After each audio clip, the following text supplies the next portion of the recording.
On May 29, 2015, His Excellency ALHAJI ABDULFATAH Ahmed was sworn in for a second term as Executive Governor of Kwara State. I, ALHAJI ABDULFATAH Ahmed, do solemnly swear and affirm that I will be faithful and bear true allegiance to the Federal Republic of Nigeria, and I will preserve, protect, and defend the Constitution of the Federal Republic of Nigeria, so help me God. As is the practice, Governor Ahmed undertook his first official assignment as he presented his inaugural address, with which he set the tone for his administration's focus over the next 4 years.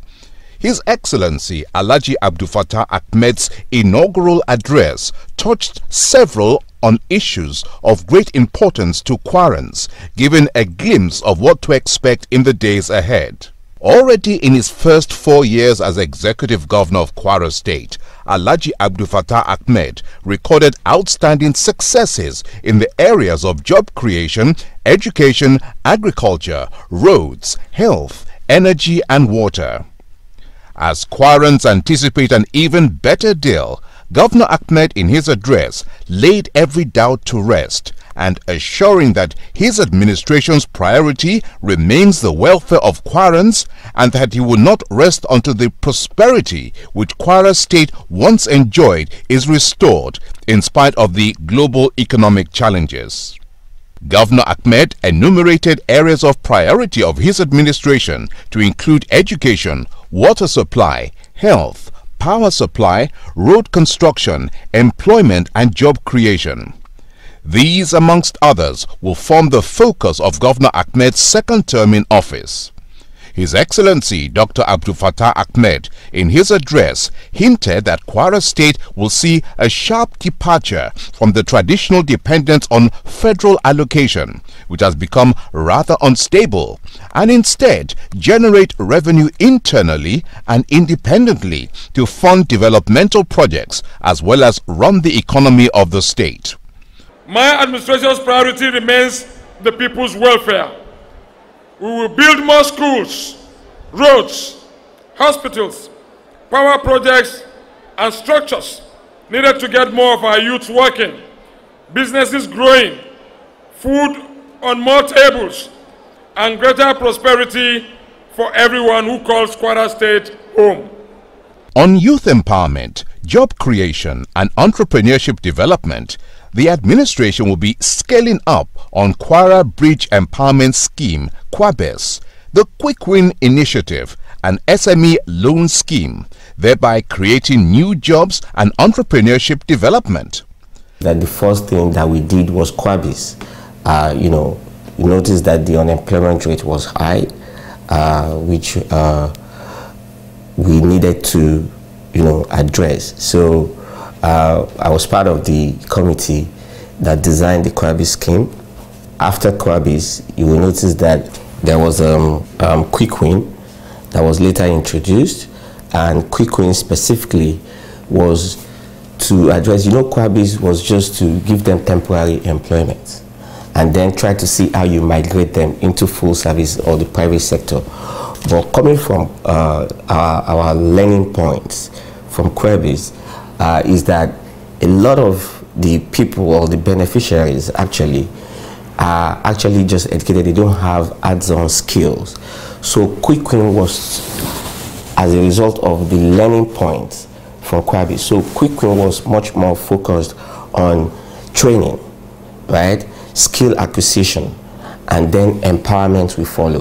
For me personally, I think that's the greatest achievement of the administration, and this office was involved in the development of the strategy for all those schemes and activities.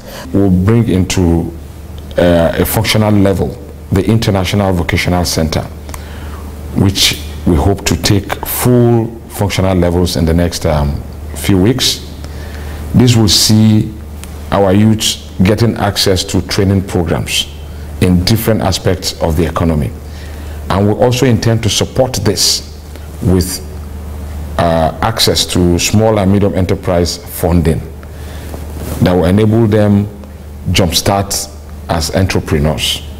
But the most important part of it is that apart from the fact that they will be compartmentalized into cooperatives, would also require their services. They will see patronage from government and would also encourage patronage from other citizens of the state. So by and large, they begin to see their services also being keyed into the bigger economy of the state. The Quick Win program we started in the last administration would also be upscaled to see that these youths go through the entrepreneurship training and are also supported with small and medium enterprise funding arrangements that will see them truly going into entrepreneurship. I want to assure you that the youth program will be seeing a huge level of upscale to levels where those who hadn't opportunities in the past will see the opportunities now. The interesting thing about it is that it will be an available program to residents of Kwara State, not about indigents of Kwara State, to residents. The strategic plan to consolidate on the achievements in agriculture sector is highlighted. One of the major aspects of implementation was to set up some kind of structure, that we see to some of the earlier processes that were supposed to be in place, and His Excellency did that. However, there are so many other aspects of it, that include supporting, cooperatives, farmers' cooperatives, working on, encouraging businesses, because believe me, this master plan is an enabling plan that government is going to enable the people of Kwara State. The goal is to make people themselves, empower them to take charge and go into agribusiness and go into production. This is not a plan for government to embark on production. You see, this is a plan to give all that is necessary, in terms of encouragement, in terms of infrastructure, in terms of facility, in terms of even making some laws, just to get, the whole people of Kwara ready and go, and take off, in this. To that extent, His Excellency has begun immediate implementation through supporting cooperatives. If you look at the program we started from the lessons we learned from Shunga Farms by creating an off-taker demand-driven agri scheme. We started with a model of 10 farmers per local government. That took us about 172 farmers. We intend to see that these farmers now become change agents. Each of them will now be clustered with additional 10 farmers, and we expect to see an organic growth pattern in this agri scheme, because we have firstly succeeded in de-risking the agri business by creating a value chain beginning with the farmer and ending with the off-taker. Now, by the time we begin to encourage others to drive their programs as such, they would also begin to see the benefit that comes with it. Apart from the fact that they will have access to easy inputs, they will also have access to outputs and impact. For us, the model has succeeded. The next level will be upscaling, where we want to begin to see each farmer that participates in this business ultimately becoming a change agent in his or her location. And that ultimately brings about an organic growth of the farming arrangement in Kwara that will truly see our farmers moving from subsistence farming to commercial farming, to the extent that they know what they will grow, in what size of farm, and who they will sell to, and how much they will earn. That's the kind of arrangement we have put in place for our farmers. Education is a pivot of development, and His Excellency ALHAJI Ahmed, in his inaugural address, underscored its importance and the administration's plan to further strengthen the sector. Right from the time Kwara State University was created, government made a plan to have 3 campuses. One main campus in Malete, 2 other campuses, And to really get the university going, the main campus had to be built, and a lot of money was put into this, a lot of efforts by government. In fact, the latest construction, if you go to campus now, is the engineering building. It's an enigmatic, I mean, it's huge, billions of naira, which the government of Kwara State is committing, you know, to our engineering, because our engineering is one of the best in Nigeria. We do aerospace. We're the only university that does aerospace in this country. So a lot of things that we do in engineering has put us at the top. And the government is giving us this solid support. But what the government is also doing is to say, now that Malete is taking off and taking off strongly, you know, His Excellency announced during this inauguration that Ilesha Baruba and Usi campuses will also take off. 2,000 classrooms will be done in secondary schools across the states. That's a lot of injection of funds. And so basically, carpenters, masons, builders, painters, all sorts of artisans will be engaged.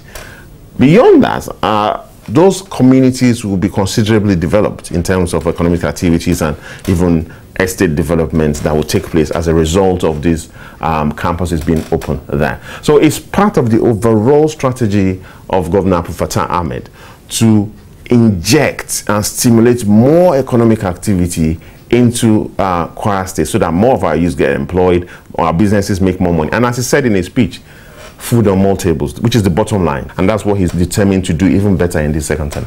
We'll be upscaling in renovation of classrooms at the basic levels. We'll be upscaling in the renovation and construction of new classrooms at the secondary levels. And of course, at the tertiary levels, we'll be seeing expansion and setting up of some of the campuses we had in the pipeline. Looking at the basic levels, in addition to renovation, we'll be building new classrooms.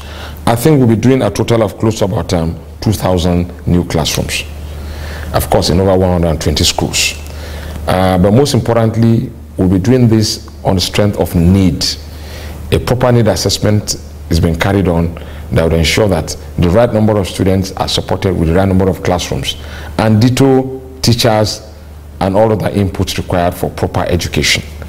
We intend to make schools' participation in sports to be properly highlighted this time, because we see that sporting does a lot of support in helping to mold an average child's mental system.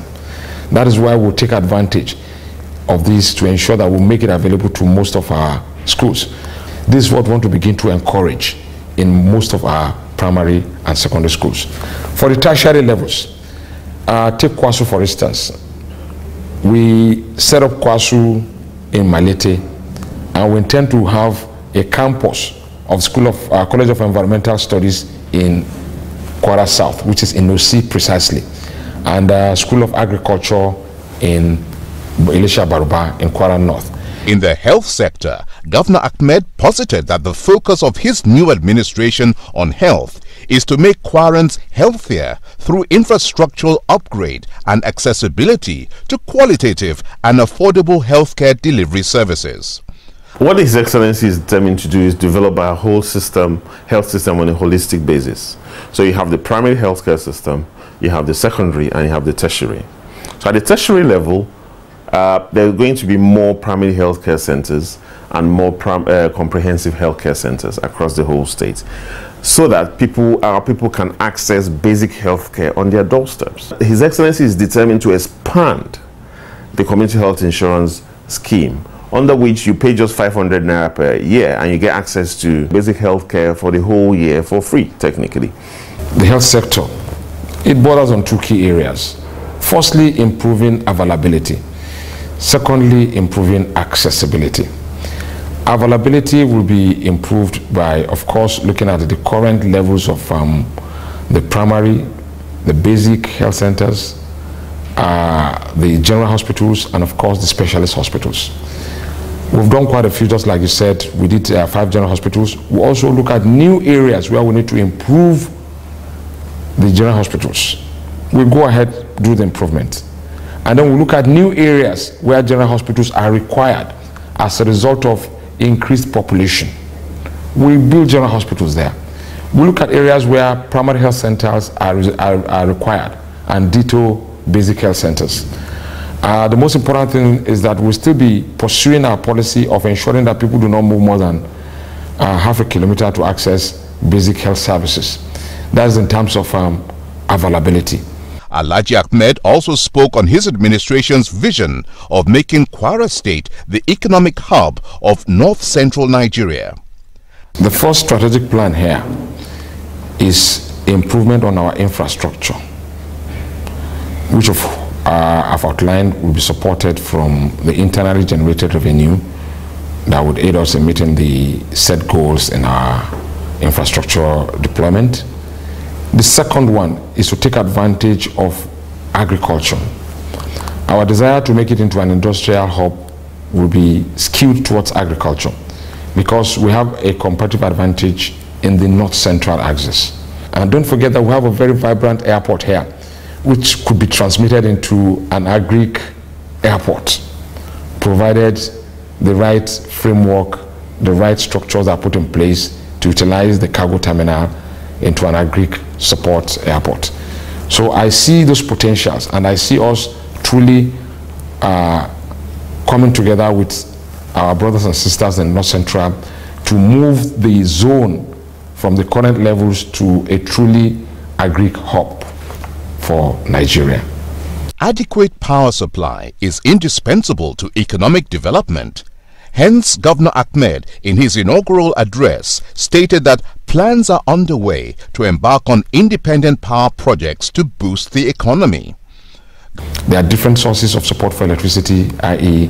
gas, water, coal, wind, and of course solar. We would exploit these options to ensure that we set up a minimum of 100 megawatts electricity generating plant within Kwara that will support the much needed electricity demand. I want to assure you that we have a huge focus on that, because that is the only way we can truly move from the current levels of reliance on the civil service to an industrial environment, which of course we hope to be agro-driven by the very nature of Kwara State being an agro environment. So for us as a state, in addition to the usual deployment of transformers, making lines available, we want to see that an IPP is developed to support energy requirement in Kwara State. Governor Ahmed clearly stated that his administration can no longer depend on federal allocation in view of the reality of dwindling revenue accruing from global oil sales, hence the need to reposition internally generated revenue. Ordinarily, if you look at the world over, from the beginning of life, people live on taxes. Our forefathers, the means of financing infrastructure during their time was taxation. And they derived this through agricultural produce, giving autonomy to the state board.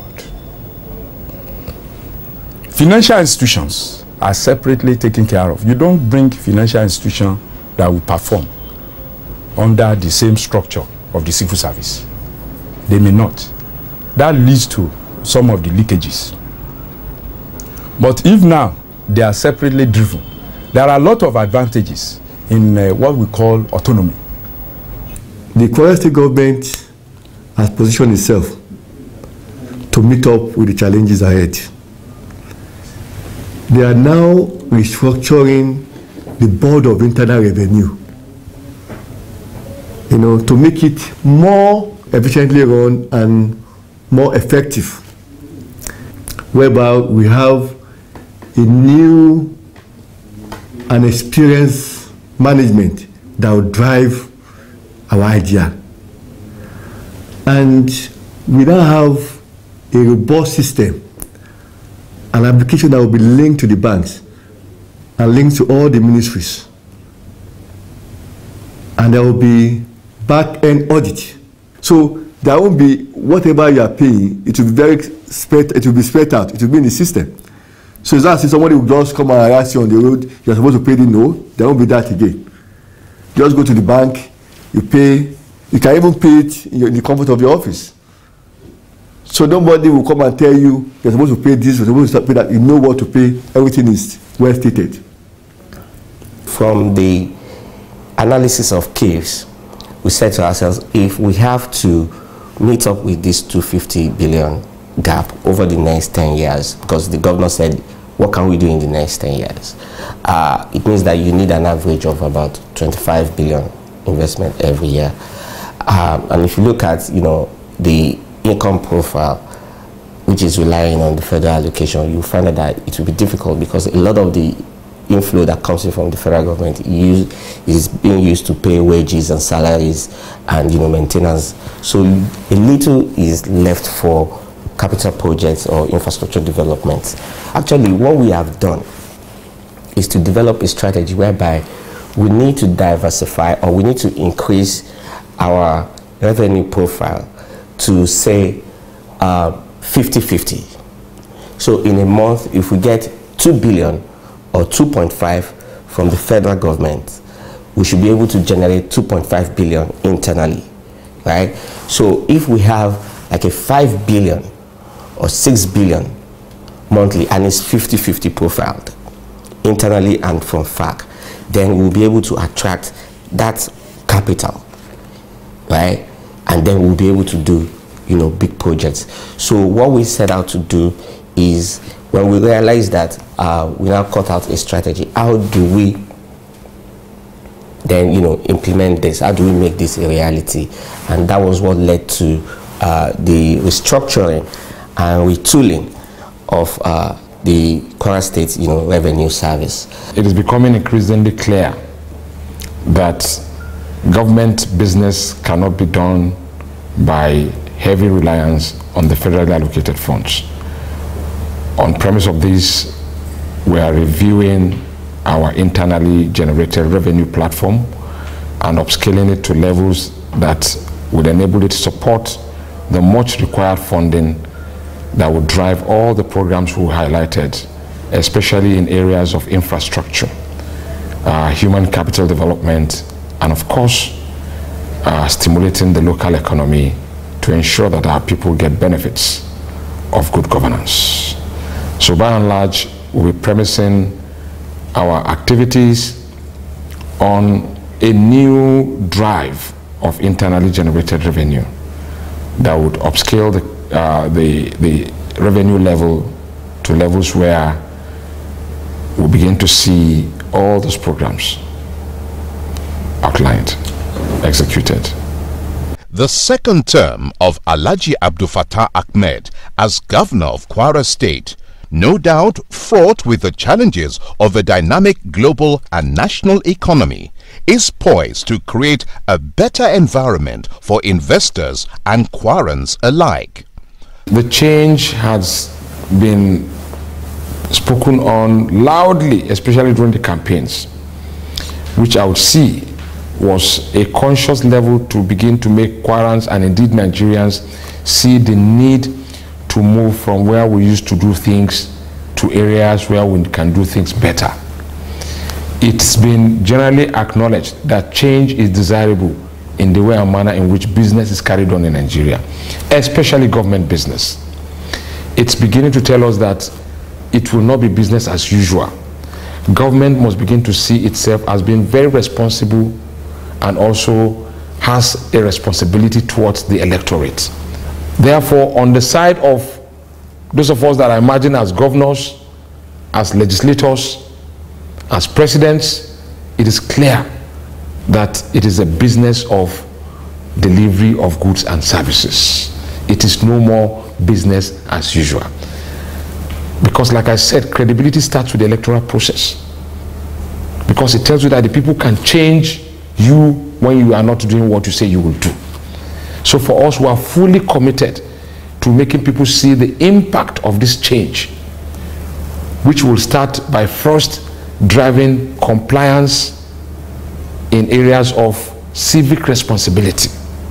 Kwara State is now set to witness a quantum leap, propelled by the audacious vision of His Excellency ALHAJI ABDULFATAH Ahmed. Governor ABDULFATAH Ahmed, making our good better.